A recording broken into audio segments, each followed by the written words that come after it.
What's up, everybody? Thank you so much for tuning in today for Inside Out Live.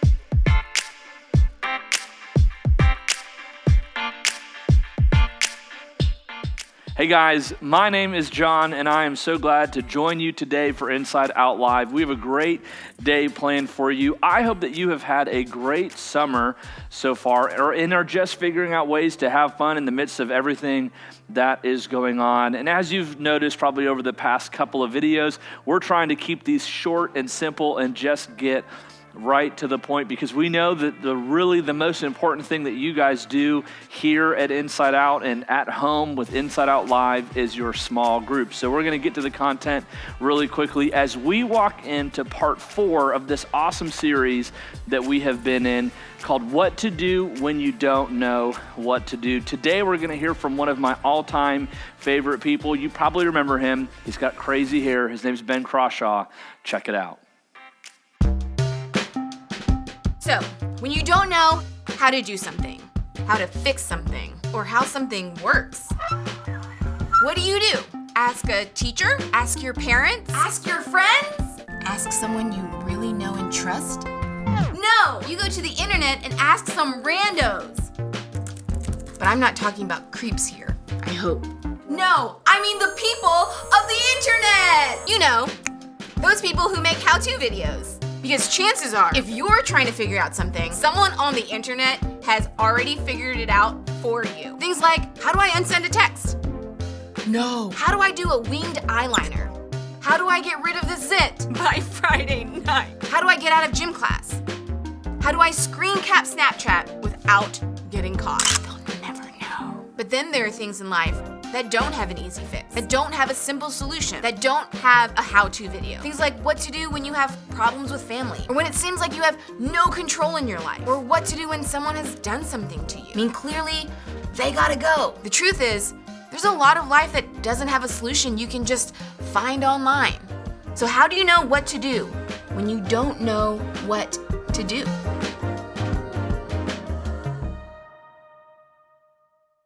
One of my all-time favorite movies is Kung Fu Panda. Am I right or am I right? Okay, you may have watched that as a kid. It's not just a great movie, it's a great trilogy. And one of the things that makes it so great is Po, played by Jack Black. Po is awesome. In fact, for a lot of us, that's probably one of the reasons why we love some of our favorite movies, is because of how much we like the main characters. Producers create characters that you and I can get attached to, and a lot of times by giving us a deeper look into both the good and the bad parts of their life. And when we can see both of those things, it helps us feel for them. It makes us care about what happens to them, and it helps us like them so much more. And it's because we realize that, you know, they're like us. They're not perfect, and their life isn't either. And that's why I love Po, okay? See, movies often show us some of what happens in a character's life by creating what they call a backstory, which is a way of letting us know some of the things that may have happened to the main character before we get to the current moment. For example, maybe a movie centers around a dad saving his daughter, but the backstory shows us that their relationship had a lot of brokenness in the past. Or maybe the movie centers around a superhero defeating his greatest enemy, but we discover in the backstory that they used to be great friends before something divided their relationship. See, understanding the backstory helps make a story more complex to us, and more interesting to us, and more compelling to us. But sometimes, introducing these things can seem kind of random. Like when the dad is in the middle of a chase to find his daughter's kidnappers, and suddenly the movie flashes back to a scene where he and his daughter are arguing in the kitchen. You want to be like, wait a minute.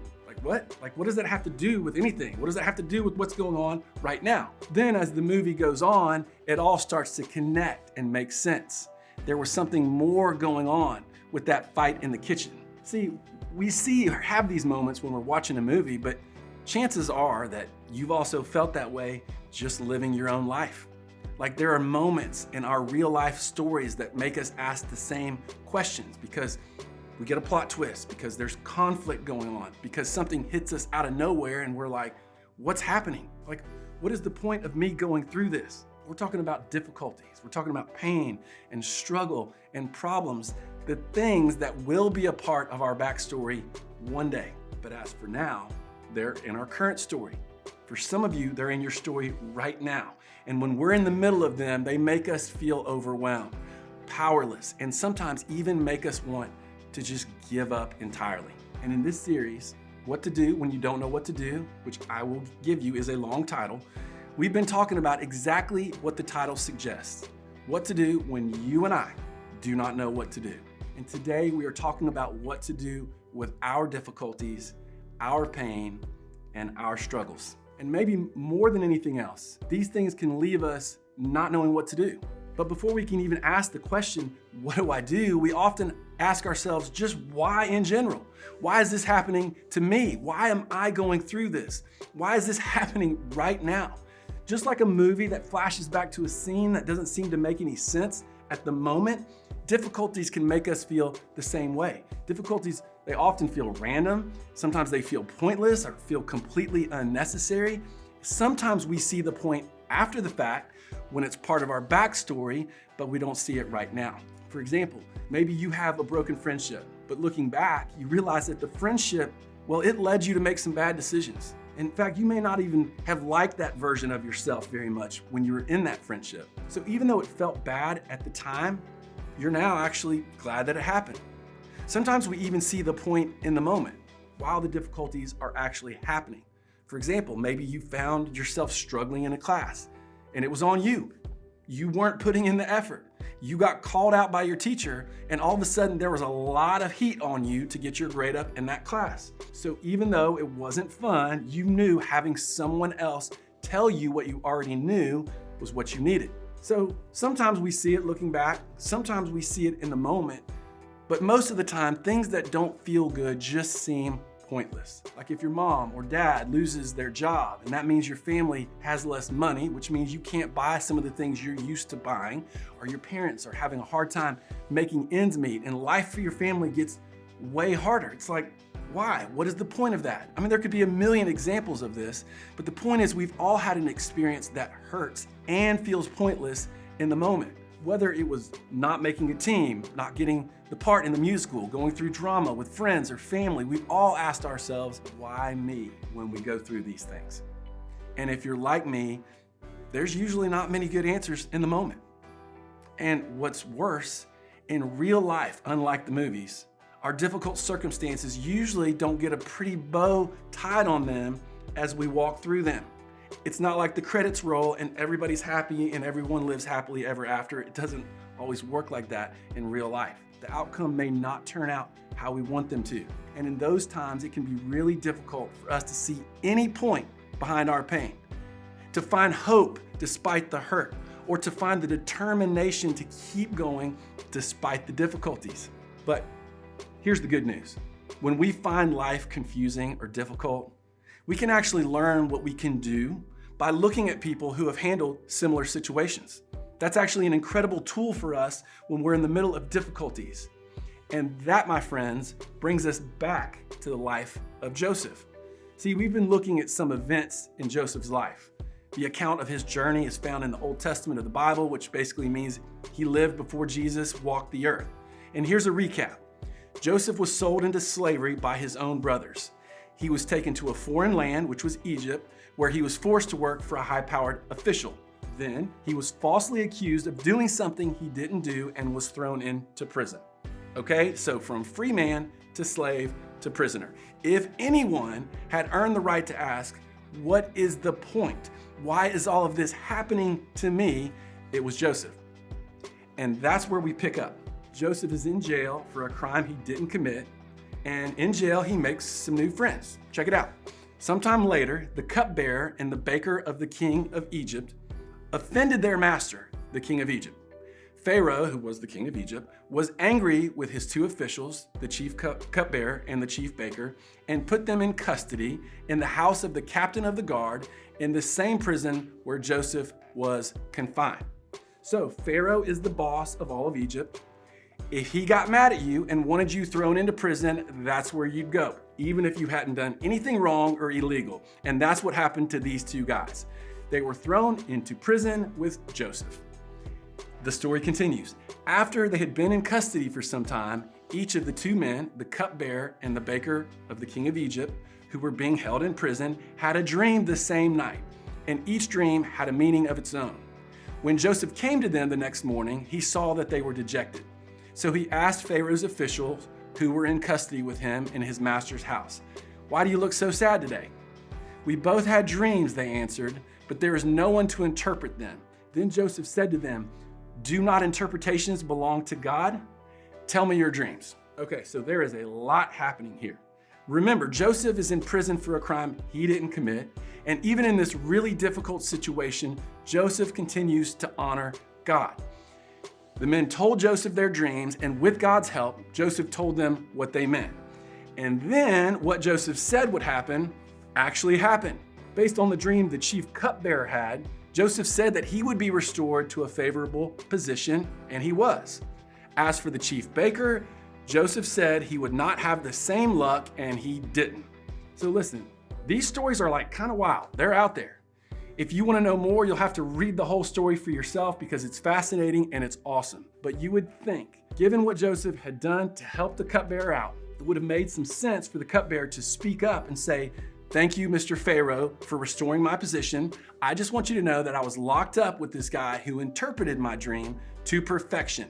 I know you have dreams that you need interpreted from time to time, so you may want to think about getting this dude on staff ASAP." But that's not what happens. The story tells us the cupbearer forgot about Joseph altogether. He got out of jail and he went on with his life. Ouch, okay? But over time, as Joseph was waiting in jail for his friend to remember him, he realized that not only did his friend forget him, what he did to help his friend didn't help his situation at all. I'm sure he was tempted to wonder, what was the point of all that? Like, that seemed like God was intervening to get me out of here, and it didn't help my life get any better at all. Like, has God forgotten about me? I thought that I did what was right, and I'm still here in jail for something a crime I didn't commit in the first place. I would be frustrated. But then, 2 years later, Pharaoh had two dreams that troubled him. He desperately searched for someone on his staff who could interpret them, but no one could. And that's when the cupbearer remembered Joseph. So Pharaoh called for Joseph, who interpreted the dream with incredible accuracy. And as a result, eventually Joseph was made second in charge of all of Egypt. And under Joseph's leadership, Egypt survived a terrible famine, would eventually put Egypt in a position to save Joseph's family and other people from his homeland who were suffering from the famine. It was 2 full years before the cupbearer even remembered Joseph. And even when Joseph was promoted to a position of incredible power, he was still living in a foreign land.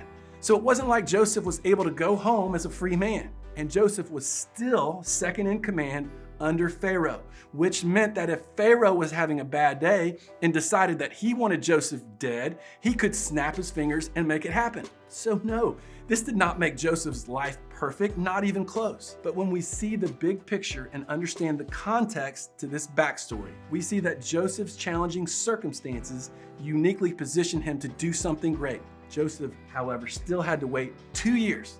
All the good things that happened in Joseph's world didn't make those bad things okay, and they didn't make those 2 years seem to go any faster. Being promoted to second in command didn't undo the challenges he faced leading up to that, but at the same time, those difficult circumstances positioned him and prepared him for something great, something only he could do. And the same is true for you and me. Difficult things can happen in your life, and it's important to remember that God does not cause hard things to happen. Because of sin, things happen that aren't fair, that don't make sense, and sometimes things that you should never have to deal with. But God can take those things and use them for something so much greater than you can see. And we know that in all things, God works for the good of those who love Him, who have been called according to His purpose. It may not seem to make things all better, and it may not even make sense yet, but God is in the business of taking our hurt, difficulties, and pain, and giving them a purpose and giving them a meaning. In other words, when you don't know what to do, remember that your problems can position you for a purpose. Let me say that again. When you don't know what to do, remember that your problems can position you for a purpose. This doesn't mean we can tie a bow on all challenging things. It doesn't mean everything will be fixed and go back to being how it was before everything bad happened. It just means that we can leave room for God to tell a new story in our difficult circumstances. It means we can have confidence in God's ability to redeem things, to know that good can come from bad. It means that the bad stuff doesn't get the last word. The worst things we experience aren't the end of our story. In fact, they could be part of something more, another greater purpose that we wouldn't have been able to see otherwise. So when we go through pain and we can't see the purpose yet, here are some things that I believe can help us get a bigger perspective. And the first thing is to remember that no one else has your life story. Your difficult circumstances are not fun, but they are unique to you. They put you in a position to learn and to grow and discover things that no one else can. God is using your tough stuff to shape you into the beautiful, unique person that He wants you to become. And that's not gonna make it any easier, but it may give you a perspective outside of the pain. And another thing is to remember that your story can interact with others. Although no one else has your life story, many people do face similar circumstances. And listen, you could be a voice to help them through their own challenges and pain, a help you would not have been able to give if you hadn't gone through it yourself. So when you go through family drama, you can help people who are going through family drama. When you go through a hard breakup, you can understand how someone else feels when they're going through a hard breakup. When you deal with a sickness, an illness, or an injury, you can relate to people who are going through the same thing. When you have doubts and questions in your faith, you can show grace and compassion to people who are asking questions of their own. You can become a person who looks around, sees other people's struggles, and says, "Oh, you feel that? Yeah, me too. Oh, you've experienced that? Yep, I've been there. Can I tell you my experience? Can I share kind of what helped bring me through that?" The truth is, the next best thing to having something fixed for us is having someone who has been through it too. Having someone who has been through it walk alongside our mess with us. And look, when we can be that voice of encouragement for someone else because of our experiences, that is a real win. One that gives our pain some perspective and some purpose. Do not miss the power in that. Joseph went through pain that felt pointless. But when we see his backstory, we see that God used his problems and positioned him for a purpose. His unique experiences put him in a role that only he could fill. But it didn't feel good in the moment. No, it was difficult. But he held on to God, he relied on God's strength, and he trusted that God saw the bigger picture. And he allowed the struggles and difficulties of Joseph's life to uniquely position him to be used by God. It didn't mean they went away, but it meant he knew there was more to what he was experiencing than what he saw where he was. And the same is true for you, and the same is true for me. And listen, the same is true for the people around us. Well, guys, I hope that you enjoyed part 4 of this series as much as I have. And you may be wondering why I'm holding this football. And I'm going to make this really short and sweet, but I hope that it's helpful for you. Some of you who know me, you know my story. This football meant the world to me. Football in general meant the world to me. I thought that playing football, being a football player, was not only my identity, was not only the thing that I liked, was not only my purpose, but it was like the sole purpose of my life. And if you know my story, you know that I got hurt and my football career was ended. And that season of my life was so painful. It was so painful for me to, for the very first time, have to ask the question, what's next? What is next for me after this is gone?